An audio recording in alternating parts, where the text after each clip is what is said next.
Comment peut-on parler d'un film où tout a déjà été dit? Un film qui a déjà 50 ans et qui pourtant est toujours considéré comme l'un des plus grands films de tous les temps. Mais aussi d'un voyage. Un voyage inoubliable à travers l'espace et le temps. Aujourd'hui, j'ai parlé de 2001 lycée de l'espace. Bienvenue dans Focus.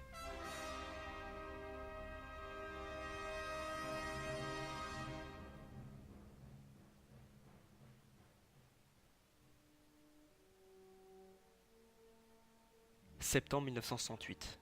2001 l'Odyssée de l'espace sort en salle et il est carrément en avance sur son temps. Un an avant que l'homme fasse ses premiers pas sur la Lune et 9 ans avant Star Wars, Kubrick s'impose comme un des maîtres de la science-fiction avec des effets spéciaux d'un réalisme incroyable en son temps. Le film est une véritable fresque sur l'homme et son évolution. Mais il aborde aussi des thèmes tels que les dangers de l'intelligence artificielle et la rencontre extraterrestre, tout en venant remettre en cause les croyances religieuses.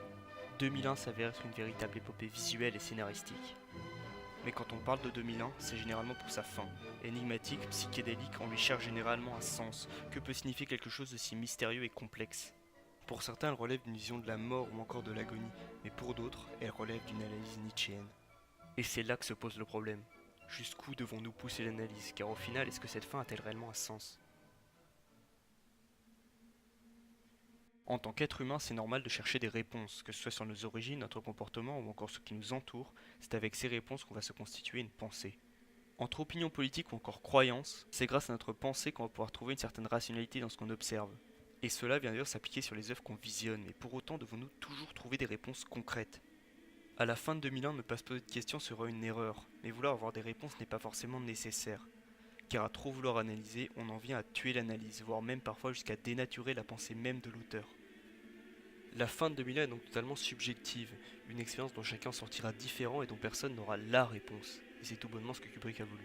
Nous laisser fantasmer, rêver, à partir de quelque chose qui est totalement abstrait.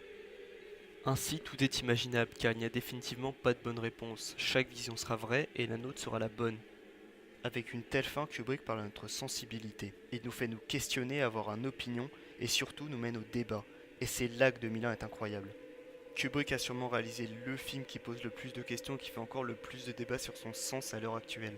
Et justement, le débat et les discussions qui émergent des différents avis sont nécessaires au cinéma, car le cinéma est un art et doit avant tout engendrer des débats.